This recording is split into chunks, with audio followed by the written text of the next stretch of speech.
Shalom. I want to give all praise and glory unto Yahweh, Ba'ashem, Yahushai, Ba'ashem, Ha-Rekah-Kodash. Double honors goes out to the elder apostles of Great Millstone for teaching me this truth. Also want to acknowledge all the Akyam who are pushing this truth with sincerity throughout the four corners of the earth. Alright? So, I'm going to start off in Ecclesiasticus 5 and verse 1. And it reads, Set not the heart upon thy goods, and say not, I have enough for my life. Follow not thy own mind and thy strength to walk in the ways of thy heart. Alright? So a lot of these people will tell you, hey, just follow your heart, follow your heart, whatever it is you're thinking about or whatever you're dealing with, follow your heart. And the scriptures actually tells us the opposite, It tells you not to follow the heart, because why? It says that it's the, let's get that.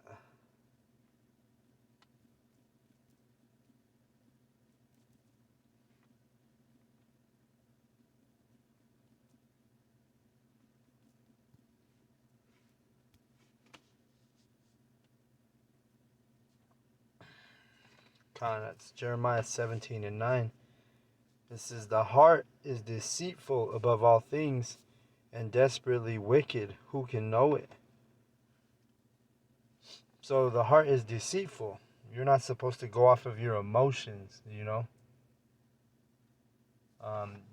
better to be able to control your spirit, control your mind, control your heart, than to live off of your emotions, And the 2/3, really, I could say all Israel, the majority of us are,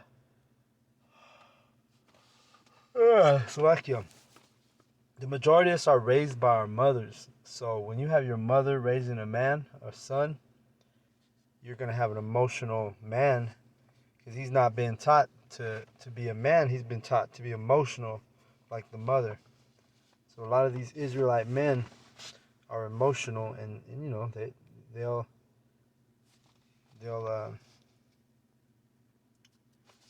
do exactly what the scriptures tell you not to do, which is follow your heart.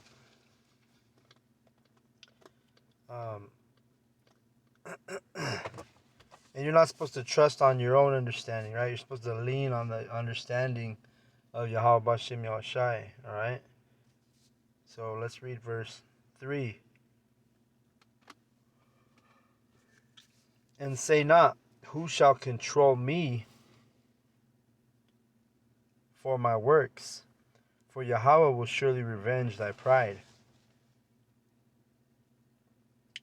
And you got to remember, not only is he going to revenge your pride, but he's the one who's in control. He's the one who directeth your steps. He's the one who, Proverbs, 20 and 24, a man's goings are of the Lord. So don't act like it's your own, like you have free will, like it's your own doing. No, it's Yahweh Bashem Yahushai that he ordains literally everything under the sun. Verse 4, say not, I have sinned, and what harm hath happened unto me? For Yahweh is long-suffering, he will in no wise let thee go. So don't say, oh, nothing happened to me, and I've been sinning all these years, Because like it says here, the Lord is long-suffering, and he's going to, if you're an Israelite, or it don't even matter, if you're a heathen, of course, Yahweh Bashem Yahushai, he's gonna judge you. He's gonna put you to death in his at the day he ordains it. So just remember, he's long suffering. And not only that, we're still paying for the sins of our past lives. See. So it's a foolish thing to think that oh, nothing's gonna happen to me because I've been sinning. Verse 5, concerning propitiation, be not without fear to add sin unto sin. All right, and let's look up that word propitiation real quick. I think I may have looked it up in the past, but I don't remember what it means. Propitiation in the KJV. Oops,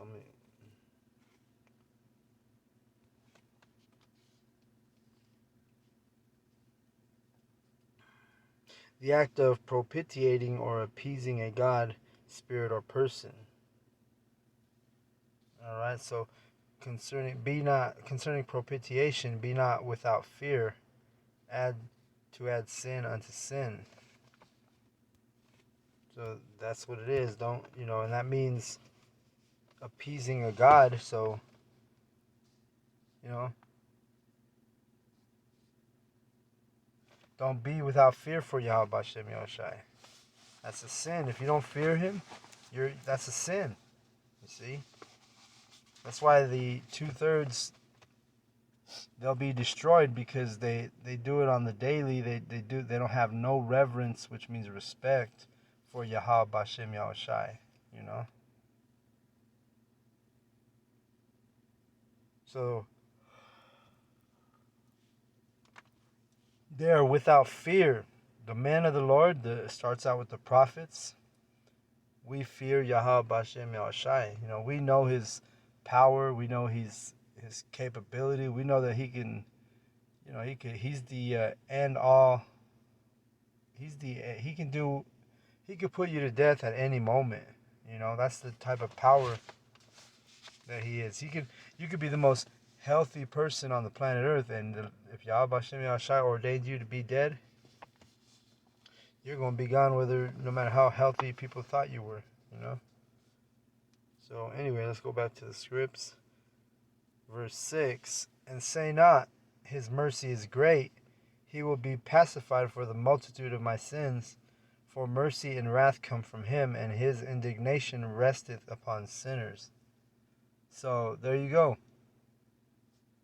Don't sit here and say His mercy is so great. Because why? Because we don't know. We don't even know yet. I mean, we know that He's revealed the truth to us, and He's revealing it to us, and He's opened some of our eyes. But at the same time, we call ourselves the hopeful elect. We don't tell you that, hey, we're the elect.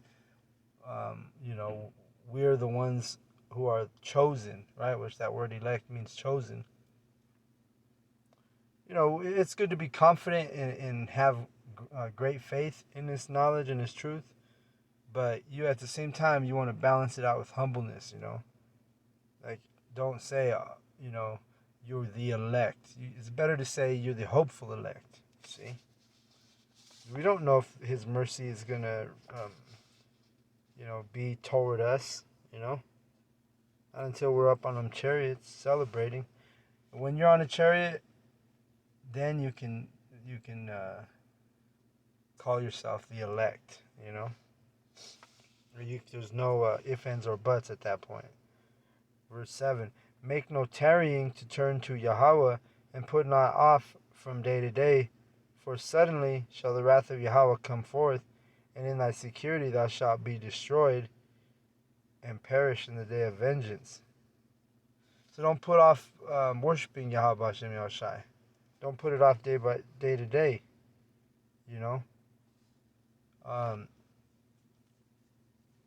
It makes me think of Yahweh Shai when He was gathering His disciples.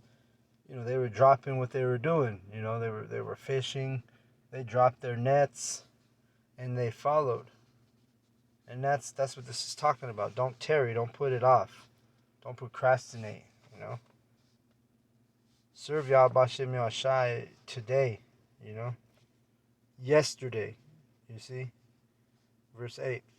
Set not thine heart upon goods unjustly gotten, for they shall not profit thee in the day of calamity.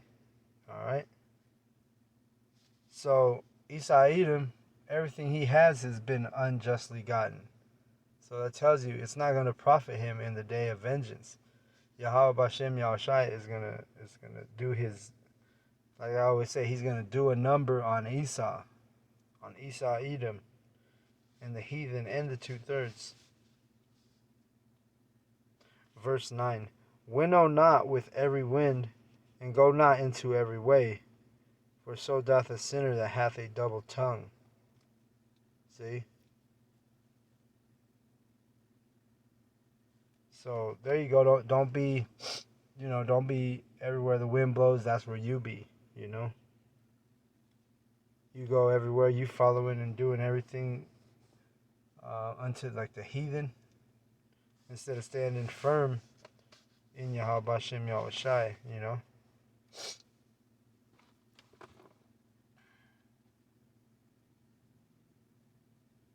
Because then you have a double tongue. You want to be consistent in this truth and this knowledge, man.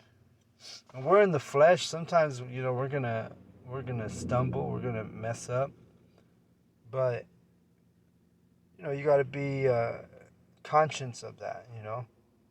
Like when you're teaching the Bible, doing the scriptures, you want to make sure you're giving the correct breakdowns.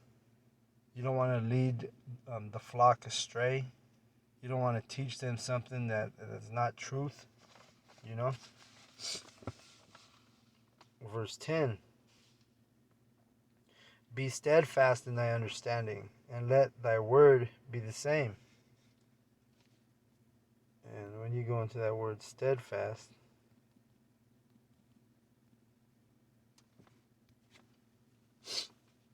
it says resolutely or dutifully firm and unwavering. All right? So when you have this understanding and you have this knowledge, be firm about it. Don't let somebody come up to you who's going to try and shake your faith. And, because some people are crafty. They can tell you something that sounds right. It sounds nice on the surface. But down below, it's a lie. So you got to be unwavering in your understanding. You can't say, "Oh, I believe that the RFID chip is the mark of the beast," and then turn around and say, "Oh, you know what? Never mind. It's sleeping with white women." No, that's a wavering. Tongue.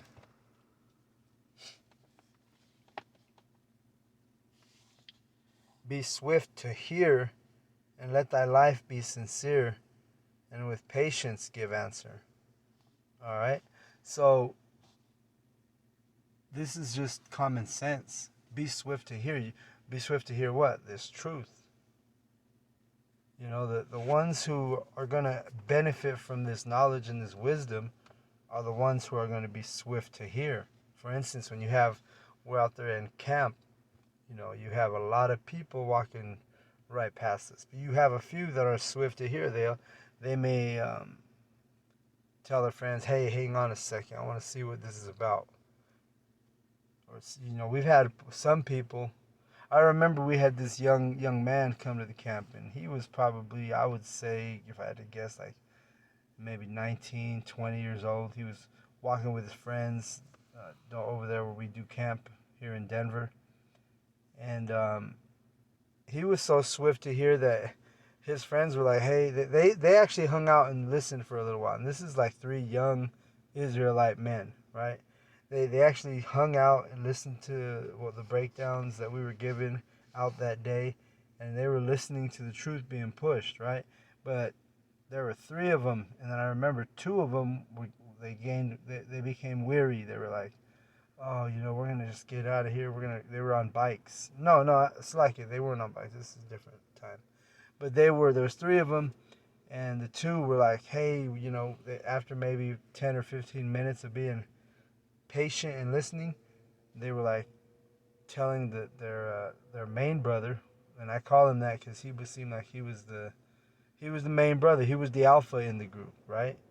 But what it is and through the Spirit, his name was Angel, So I remember, be swift to hear. That's that guy Angel. He literally stopped with his friends. Mind you, these are like 19, 20-year-old men. And the 20, well, I mean, the two, they were like, hey, let's go. We're about to get out of here, Angel. Let's go. And what did Angel tell him? He said, nah, man, go without me. Go without me.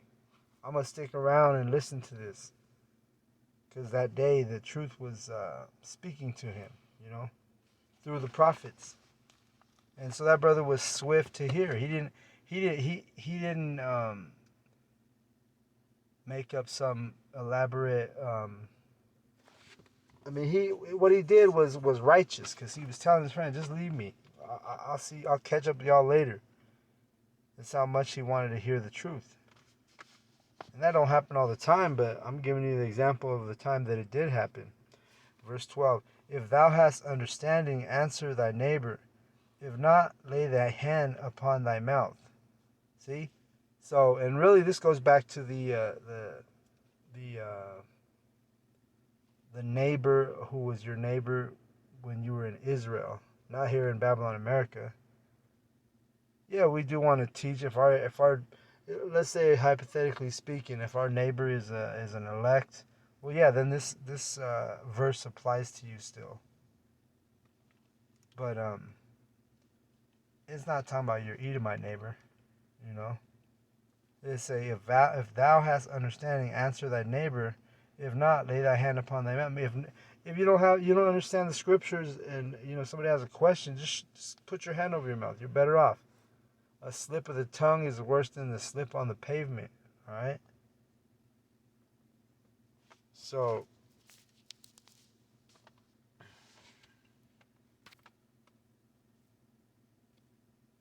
it's like it. So that's easy to understand. If you have the understanding, answer your neighbor. If you don't have the understanding, just be quiet. See. Honor and shame is in talk, and the tongue of man is his fall. See, and I just kind of brought that up. A slip of the tongue is worse than a slip on the pavement.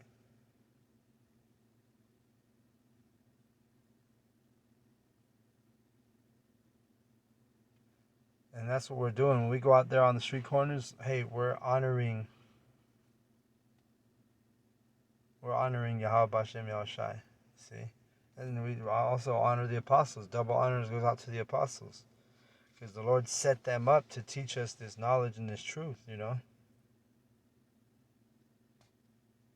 Verse 13. Honor and shame is in talk, and the tongue of man is his fall. So, both honor and shame are in your talk, right? That's why it says, if you want to see if a man is wise, just be quiet and let's listen to him talk. He's going to reveal you whether he's wise or if he's a fool, just by his speech, just by his talk, see? Verse 14, be not called a whisperer, and lie not in wait with thy tongue. For a foul shame is upon the thief, and an evil condemnation upon the double tongue. See?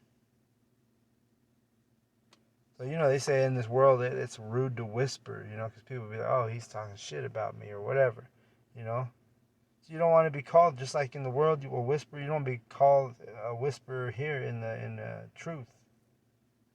And lie not in wait with thy tongue, for a foul shame is upon the thief, an evil condemnation upon the double tongue. All right, and that's going into double-minded, You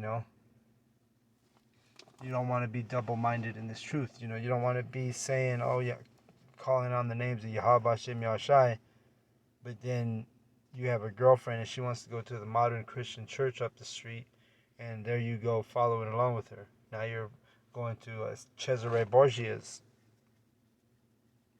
wicked temple, which is Caesar Borgia, aka Jesus Christ,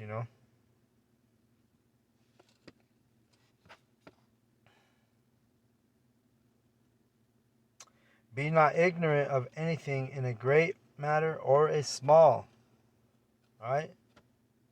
And King Solomon, he knew everything, right? He knew he had understanding of everything, the elements, the water cycles, the animals, the nature of beasts. All of this was possessed by King Solomon. So he was not guilty of verse 15. He was not ignorant of anything in a great or small matter. Don't be ignorant, period. Whether it's a big deal or a small deal. Ignorance is not what you want to have in this truth. So, just want to do a quick hitter with that. I want to give all praise and glory unto Yahweh, Ba'ashem, Yahweh Shai, Ba'ashem, Ha, Rakakadash. Double honors goes out to the elder apostles of Great Millstone for teaching me this truth. Also, want to acknowledge all the Achiam who are pushing this truth with sincerity throughout the four corners of the earth. And once again, I'll say Shalom to the elect. All right? Shalom.